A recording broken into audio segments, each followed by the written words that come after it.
नमस्कार, मैं हूं सत्यपाल और आप देख रहे हैं CWB हिंदी न्यूज। शक संवत 1946 विक्रम संवत 2081 आज फाल्गुन मास के शुक्ल पक्ष की द्वितीय तिथि और दिन शनिवार है। तदनुसार अंग्रेजी तारीख 1 मार्च सन 2025। सबसे पहले आज की सुर्खियां। हरियाणा में हिसार समेत 12 जिलों में भारी ओलावृष्टि, पानीपत में तेज बारिश तो वही कांगड़ा में बादल फटा। लैंडस्लाइड से कुल्लू मनाली नेशनल हाईवे हुआ बंद। हरियाणा सीईटी के इस ग्रुप के युवाओं के लिए बड़ी खबर, मिल गया स्टे, अब 21 मार्च को है सुनवाई। जानिए पूरी अपडेट। हरियाणा विधानसभा के बजट सत्र का शेड्यूल हुआ जारी, 7 मार्च से होगी शुरुआत। हरियाणा में 3 दिन बंद रहेगी शराब की दुकानें, आबकारी विभाग ने जारी किया आदेश। सरकारी नौकरी अपडेट, ड्राइवर के 2756 पदों पर भर्ती, 10वीं पास को मौका, एज लिमिट 40 साल, बताएंगे पूरी खबर। हरियाणा के इन 14 जिलों में हो रहा है अवैध खनन, सरकार को भेजी 55 थानों की रिपोर्ट, बताएंगे पूरी अपडेट। EPFO का बड़ा फैसला, अब मिलेगा PF पर इतना ब्याज। सरकारी नौकरी अपडेट, इंडियन कोस्ट गार्ड में 300 पदों पर भर्ती के लिए आवेदन की तारीख बढ़ी, अब 3 मार्च तक कर सकते हैं अप्लाई। चैंपियंस ट्रॉफी, बारिश के कारण ऑस्ट्रेलिया अफगानिस्तान मैच बेनतीजा, दोनों को 1-1 अंक मिला। ऑस्ट्रेलिया 16 साल बाद सेमीफाइनल में पहुंचा। और बाबा खाटू श्याम का फाल्गुन मेला, संध्या आरती में उमड़े भाग, रिंगस से खाटू श्याम तक बिछाया गया कारपेट, 400 CCTV कैमरों और 6 ड्रोन से निगरानी। और अब खबरें विस्तार से। हरियाणा में शुक्रवार शाम को अचानक तेज बारिश शुरू हो गई। इस दौरान हिसार, अंबाला, करनाल, कुरुक्षेत्र, यमुनानगर, भिवानी, जींद, चरखी दादरी, रेवाड़ी, महेंद्रगढ़, पलवल और नौ में भारी बारिश के साथ ओलावृष्टि हुई है। इसके अलावा पानीपत, सोनीपत, फरीदाबाद, गुरुग्राम और झज्जर में तेज बारिश हुई है। मौसम विभाग ने प्रदेश के 12 जिलों में ओलावृष्टि का रेड अलर्ट जारी किया। इसमें यमुनानगर, कुरुक्षेत्र, अंबाला, भिवानी, चरखी दादरी, रोहतक, हिसार, करनाल, सोनीपत, जींद, पानीपत, पंचकुला शामिल है। पानीपत, सोनीपत, पंचकुला और जींद में सुबह से बारिश हुई है। वहीं जींद में शुक्रवार शाम ओले गिरे हैं। इस दौरान तेज बारिश दर्ज की गई। चरखी दादरी में भी भारी ओलावृष्टि हुई है। महेंद्रगढ़ में भी तेज बारिश के साथ ओलावृष्टि हुई है। वहीं चरखी दादरी में भी तेज बारिश के साथ ओले गिरे तो बारिश के पानी के साथ बहते दिखाई दिए। वहीं भिवानी में ओलावृष्टि के बाद सड़क पर ओले जम गए। वहीं एक्सपर्ट का कहना है कि 1 मार्च तक ऐसे ही बारिश का मौसम बना रहेगा। हरियाणा के उत्तरी व पूर्वी इलाकों में बारिश और बाकी हरियाणा में तेज गति से हवाएं चलने का अनुमान है। इस दौरान कृषि वैज्ञानिकों ने किसानों को गेहूं की फसल में सिंचाई न करने की सलाह दी है। वहीं हिमाचल प्रदेश में भारी बारिश के बाद कुल्लू मनाली नेशनल हाईवे बंद हो गया। हाईवे पर रायसन के पास पहाड़ी से मलबा गिरने से लैंडस्लाइड हुआ है, जिस वजह से दिल्ली से मनाली जाने वाले टूरिस्ट फंस गए। इसके अलावा कांगड़ा के मुल्तान में बादल फट गया, यहां 9 वाहनों को नुकसान पहुंचा है।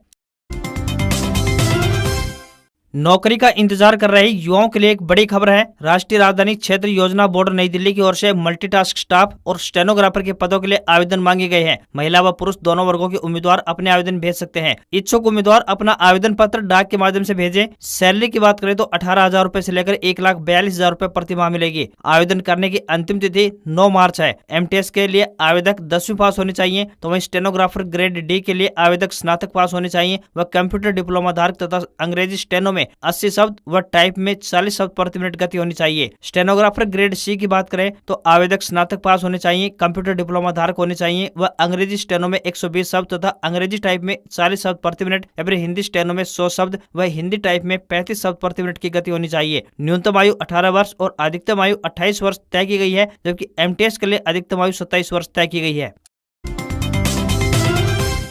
हरियाणा विद्यालय शिक्षा बोर्ड भिवानी द्वारा कक्षा 10वीं और 12वीं की वार्षिक परीक्षाओं का आयोजन किया जा रहा है। बोर्ड द्वारा नकल रहित सफल परीक्षा आयोजन के बड़े बड़े दावे किए गए थे, लेकिन जमीनी हकीकत कुछ और ही बयां करती हुई दिखाई दी। वीरवार को कक्षा 12वीं का पेपर परीक्षा शुरू होने के कुछ ही मिनटों बाद आउट हो गया था, तो वहीं 10वीं कक्षा की परीक्षा का पेपर भी कुछ ही मिनटों बाद आउट होता हुआ दिखाई दिया। हरियाणा विद्यालय शिक्षा बोर्ड भिवानी की कक्षा 10वीं की वार्षिक परीक्षाएं शुक्रवार से प्रारंभ हो चुकी है। पहले ही दिन गणित विषय का पेपर था, लेकिन परीक्षा शुरू होने के 15 मिनट बाद ही पेपर आउट हो गया। पुनाना के LDM पब्लिक स्कूल में बनाए गए परीक्षा केंद्र से यह पेपर आउट हुआ। इस दौरान कुछ युवक नकल कराने के लिए परीक्षा केंद्रों की दीवारों पर चढ़े हुए नजर आए। इससे पहले गुरुवार से कक्षा 12वीं की वार्षिक परीक्षा प्रारंभ हुई थी। पहले दिन इंग्लिश विषय का पेपर था, लेकिन परीक्षा शुरू होने के 15 मिनट बाद ही पेपर आउट हो गया था। नूंह और पलवल जिले के परीक्षा केंद्र से पेपर आउट होने का मामला सामने आया था। इसके बाद पलवल के एक परीक्षा केंद्र पर परीक्षा रद्द कर दी गई है। हरियाणा विधानसभा के बजट सत्र का संभावित शेड्यूल जारी कर दिया गया है। सीएम नायब सिंह सैनी वित्त मंत्री के तौर पर पहली बार बजट पेश करेंगे। होली पर्व से एक दिन पहले यानी 13 मार्च को बजट पेश किया जाएगा। 7 मार्च को राज्यपाल के अभिभाषण के साथ बजट सत्र की शुरुआत होगी। हरियाणा विधानसभा के बजट सत्र की अवधि 7 मार्च से 25 मार्च तक रहेगी। इसमें 9 सीटिंग रखी गई है। कुल 19 दिन के शेड्यूल में बात करें तो 10 छुट्टियां रहेंगी। हालांकि बजट सत्र की अवधि पर अंतिम फैसला बिजनेस एडवाइजरी की बैठक में होगा। पहले दिन 7 मार्च को सुबह 11 बजे राज्यपाल का अभिभाषण होगा। इसके बाद 8 व 9 मार्च को अवकाश रहेगा। फिर 10 से 11 मार्च तक अभिभाषण पर चर्चा होगी। वहीं 12 मार्च को अनुपूरक अनुमान की दूसरी किस्त पेश की जाएगी। इसके बाद 13 मार्च को मुख्यमंत्री नायब सिंह सैनी वित्त वर्ष 2025-26 का बजट पेश करेंगे। शेड्यूल में 14 से 16 मार्च तक अवकाश दर्शाया गया है। ये छुट्टियां होली के चलते होंगी। वहीं 17 व 18 मार्च को बजट अनुमानों पर चर्चा होगी। फिर 19 से 21 मार्च तक कोई बैठक नहीं होगी। वहीं 22 और 23 मार्च को फिर शनिवार और रविवार का अवकाश रहेगा। इसके बाद 24 मार्च को मुख्यमंत्री नायब सिंह सैनी बजट अनुमानों पर हुई चर्चा का जवाब देंगे। इसी दिन बजट पर वोटिंग होगी। 25 मार्च को अंतिम दिन विधान कार्य होंगे और बजट सत्र समाप्त हो जाएगा। हरियाणा में निकाय चुनाव को लेकर एक बड़ी खबर सामने आ रही है। इन चुनाव को देखते हुए राज्य में 3 दिन शराब की दुकानें बंद रहेंगी। जिन जिन जगहों पर चुनाव होने हैं वहां 1, 2 और 12 मार्च को शराब की दुकानें पूरी तरह से बंद रहेंगी, क्योंकि निकाय चुनाव के चलते ये दिन ड्राई डे के रूप में मनाए जाएंगे। इस संबंध में सरकार की ओर से आदेश जारी कर दिए गए हैं। आबकारी विभाग की ओर से जारी आदेश में कहा गया है कि नगर निकाय क्षेत्रों जहाँ चुनाव होने हैं से 3 किलोमीटर की दूरी पर स्थित सभी शराब की दुकानें, बार और पब मतदान से एक दिन पहले, मतदान के दिन और मतगणना के दिन बंद रहेंगे। बता दें कि निकाय चुनाव के लिए हरियाणा में 2 मार्च को वोटिंग होगी और 12 मार्च को चुनाव परिणाम घोषित होगा। आबकारी विभाग की ओर से जारी आदेश में स्पष्ट कहा गया है कि प्रदेश में सभी शराब लाइसेंस धारकों को इस संबंध में सूचना दे दी गई है। ऐसी स्थिति में नगर निकाय के क्षेत्रों में स्थित शराब की दुकानें, होटल, रेस्तरां, पब और शराब बेचने वाले या फिर परोसने वाले अन्य प्रतिष्ठानों को 1 मार्च, 2 मार्च और 12 मार्च को शराब बेचने या परोसने की परमिशन नहीं होगी। यदि कोई विभाग के आदेश की अवहेलना करता हुआ दिखाई दिया तो उसके खिलाफ सख्त कार्रवाई अमल में लाई जाएगी। ऐसे शराब लाइसेंस धारकों का लाइसेंस रद्द कर दिया जाएगा। हरियाणा में पारंपरिक खेती के अलावा खेती के अन्य तौर तरीकों को अपनाकर किसान अच्छा खासा मुनाफा कमा सकते हैं। इनमें कम श्रम और पूंजी की आवश्यकता होती है, लेकिन मुनाफा जबरदस्त होता है। इसी कड़ी में हरियाणा सरकार किसानों को आगे बढ़ाने के लिए कदम उठा रही है। सरकार किसानों को पारंपरिक खेती के साथ साथ अब विभिन्न अन्य फसलों की पैदावार के प्रति प्रोत्साहित करती हुई दिखाई दे रही है। हरियाणा उद्यान विभाग ने फैसला लिया है कि वह किसानों को फूलों की खेती की ट्रेनिंग देगा। विभाग का मानना है कि इस खेती से किसानों की आय में बेतहाशा बढ़ोतरी होगी। इसके लिए मार्च के पहले सप्ताह में एक स्पेशल ट्रेनिंग कैंप का आयोजन होगा। झज्जर जिले के पुष्प एवं बीज उत्पादक तकनीक उत्कृष्ट केंद्र मुनीमपुर में फूलों की खेती की ट्रेनिंग का प्रोग्राम चलेगा। 3 से 7 मार्च तक चलने वाली इस ट्रेनिंग में केवल चुने हुए किसानों को ही खेती की आधुनिक तकनीक सिखाई जाएगी। इसके अलावा उन्हें बागवानी से जुड़ी हुई योजनाओं के बारे में भी अवगत करवाया जाएगा। इस ट्रेनिंग में किसानों को उन्नत तकनीक के साथ इसके व्यावसायिक पहलुओं के बारे में भी जानकारी दी जाएगी।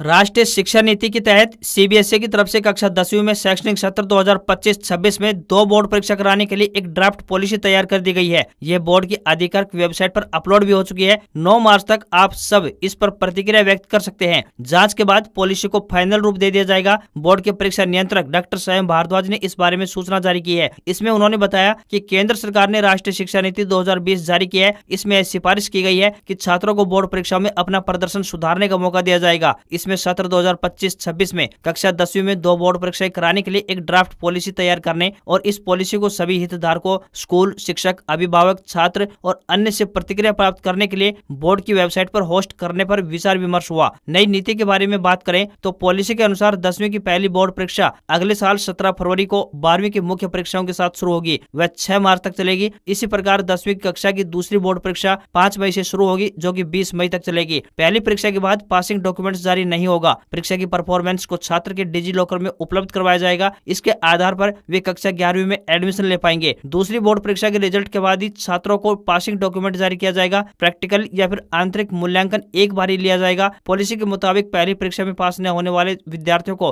11वीं कक्षा में एडमिशन दिया जा सकेगा तथा द्वितीय परीक्षा के परिणाम के आधार पर उनके प्रवेश को अंतिम रूप मिलेगा। यह स्कीम न सिर्फ परीक्षा के तनाव को कम करेगी, बल्कि छात्रों को अपने प्रदर्शन में सुधार करने का एक बेहतर मौका भी प्रदान करेगी। हरियाणा कर्मचारी चयन आयोग यानी HSSA की तरफ से पिछले साल ग्रुप सी और ग्रुप डी के विभिन्न पदों पर भर्तियां की गई हैं। इनमें कुछ ग्रुप्स ऐसे हैं जिनमें उम्मीदवारों को ज्वाइनिंग तो मिल गई मगर उनकी नौकरियां अभी भी खतरे में हैं। हरियाणा SSA की तरफ से लगभग 12,000 assistant lineman, SA, staff nurse व कई पदों पर भर्तियां की गई थी। इन भर्तियों का मामला कोर्ट में जा पहुंचा। लंबे समय से उम्मीदवारों के बीच यह संशय बना हुआ है कि उनकी नौकरी सेफ है या फिर नहीं। यह मामला लगातार चल रहा है और कई बार कोर्ट में इसे लेकर सुनवाई हो चुकी है। दरअसल ये भर्तियां ग्रुप वाइज हुई है, जबकि अन्य भर्तियां पोस्ट वाइज के माध्यम से की गई है। ऐसे में एक ही एग्जाम में 2 नियम लागू नहीं हो सकते। कोर्ट में इस मामले को लेकर सुनवाई हुई थी। आ रही खबरों के अनुसार 24 ग्रुप केस में स्टे मिल चुका है और 21 मार्च 2025 अगली डेट मिल चुकी है। ऐसे में अब इस मामले में अगली सुनवाई 21 मार्च 2025 को होगी। हरियाणा के किसानों के लिए अच्छी खबर आई है। प्रदेश के कृषि एवं किसान कल्याण मंत्री श्याम सिंह राणा ने अब किसानों के हित में एक बड़ा कदम उठाया है। उन्होंने कहा है कि अब मौसम खराब होने के चलते बागवानी के किसानों को परेशान होने की आवश्यकता नहीं है। प्रदेश सरकार द्वारा मुख्यमंत्री बागवानी बीमा योजना चलाई गई है, जो किसानों की सभी समस्याओं का समाधान करते हुए दिखाई देगी। मंत्री श्याम सिंह राणा ने सभी किसानों को इस योजना का लाभ उठाने की अपील की है। उद्यान विभाग के प्रवक्ता ने बताया कि विभाग द्वारा मुख्यमंत्री बागवानी बीमा योजना की शुरुआत की गई है। किसानों को पारंपरिक अनाज फसलों की बजाय अधिक आमदनी देने वाली उच्च जोखिम की बागवानी फसलें उगाने के लिए प्रोत्साहित करना इस योजना का उद्देश्य है। जो किसान इस योजना का लाभ उठाना चाहते हैं वह मेरी फसल मेरा ब्यौरा पोर्टल पर इसके लिए नामांकन करवा सकते हैं। उन्होंने कहा है कि प्रदेश के किसान अपनी इच्छा से बीमा के लिए निर्धारित अंशदान की राशि देकर इस योजना के लिए रजिस्ट्रेशन करवा सकते हैं। सब्जी और मसाले की फसलों के लिए 30,000 रूपए तथा फलों की खेती के लिए 40,000 रूपए प्रति एकड़ का बीमा किया जा रहा है। सब्जी और मसाले की खेती के लिए किसान को 750 रूपए तथा फल की खेती के लिए 1,000 रूपए प्रति एकड़ बीमा राशि देनी पड़ती है। देश के करोड़ों सैलरी पेशा लोगों के लिए एक बड़ी अपडेट सामने आ रही है। रिटायरमेंट बॉडी EPFO की तरफ से कर्मचारी भविष्य निधि पर 8.25% ब्याज दर बरकरार रखी गई है। हम आपकी जानकारी के लिए बता दें